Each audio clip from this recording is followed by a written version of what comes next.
everyone, I'm Bethany, this is Brandon, and we are Fussy Meeple. Today we'll be going over our top 5 games that we like to bring out at game night, starting with number 5, Paint the Roses. Paint the Roses is a co-op puzzle style game. Everybody has their own combination, whether it's colors, shapes, or a mix of both, and it's up to all the rest of the players to guess what card that member has.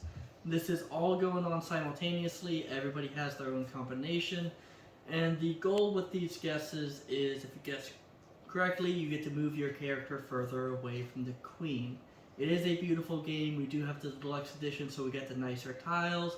The only complaint about it is how the box never seems to want to stay together, as well as how it came with the little paper packets. A quick fix for that was laminating the hint cards, basically. Cut them down, put them in a laminator, to and now you just use a dry erase marker for them.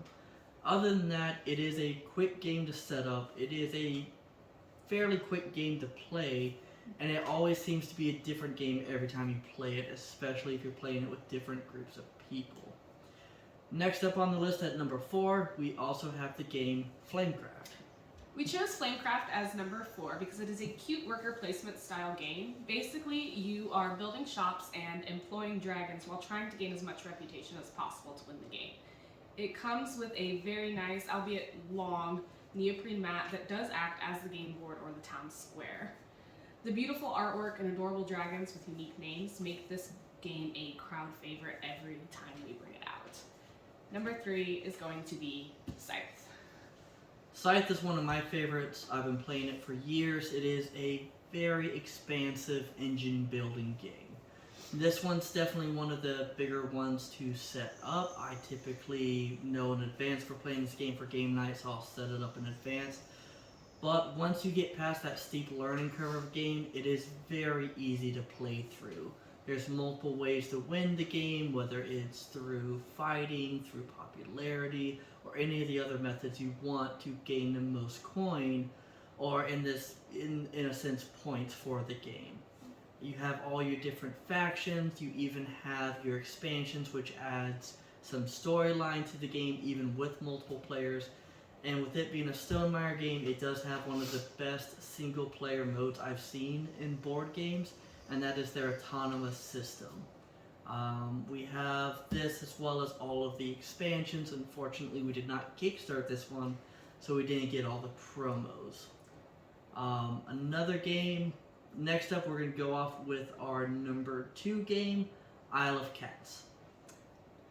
Isle of Cats is a polyomino style game where you are on a mission to rescue as many cats as possible by the end of the game by bringing them onto your boat and placing them within their family groups. Individual and group lessons or goals give this game a lot of variety, and it is surprisingly challenging to get all of the points that you possibly can. The game has 3 modes: standard mode, which is your typical rules for the game, family mode, which makes it a little bit easier for younger kids to understand, and solo mode, so you can play this game on your own. And with the late arrivals expansion, you can play with up to 6 people. The base game goes up to 4. This brings us to our honorable mentions. These are games that one of us believed should have been in the top 5, but it made the other person too fussy to include for various frivolous reasons. So first off, we're going to talk about my pick of what I thought belonged in the top 5, and that is Planet Unknown. It's another polyomino style game. It's really fun. I like the sci-fi theme. Even with the retail version, you are getting a lot. It's a Lazy Susan setup, and it is a simultaneous play. So after the Susan station has been spun, everybody grabs a piece from their quadrant at the same time and places it at the same time. So it's not one of those games where the turns can drag on if somebody is confused or if somebody's just trying to take their time. Everybody's moving at the same time, and it seems to keep the pace of the game up. Even though each turn's pace is decent, it is still a longer game. It ends based off of whoever is the first to not be able to fill in the spot on their island. It didn't end up on the list though because some people just don't like the game. Next up on the list is one that I incredibly hate after losing 14 times in a row, but it is also still a great game. That would be Seven Wonders Architect. I would have put Seven Wonders Architect on the list because I'm the one who beat him 14 times in a row. It is a family drafting style game where you are racing to the finish line to build your wonder that you have chosen. It's one of the 7 wonders, obviously. It is a quick setup game. Every monument does come with its own little game trays, kind of like how Dice Throne has its own setup with the trays system. So all you have to do is hand out each individual their monument, they set it up, and then they draft the cards to build their monument.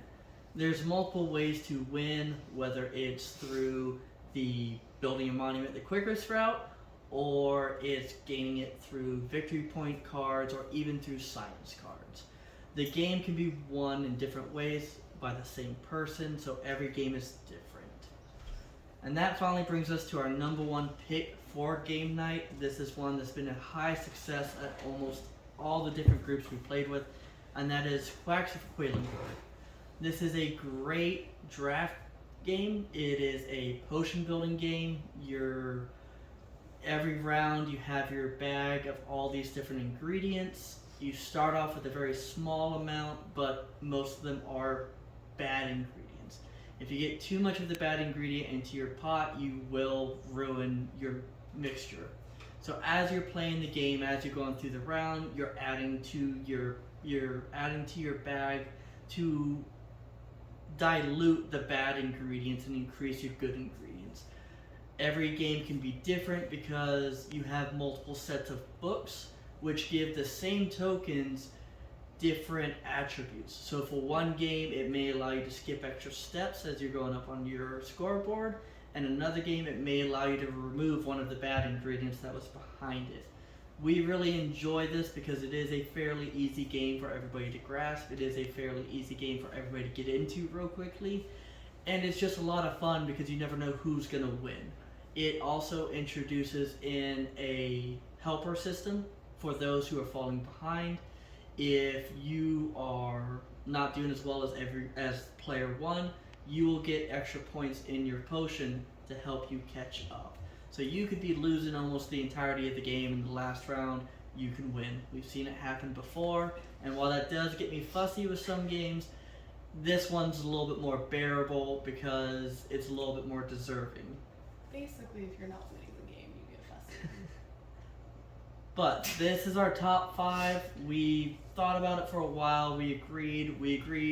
The only ones we didn't agree on were the notable mentions, but we did feel they did have to be brought up. Thank you for watching us. See you next video.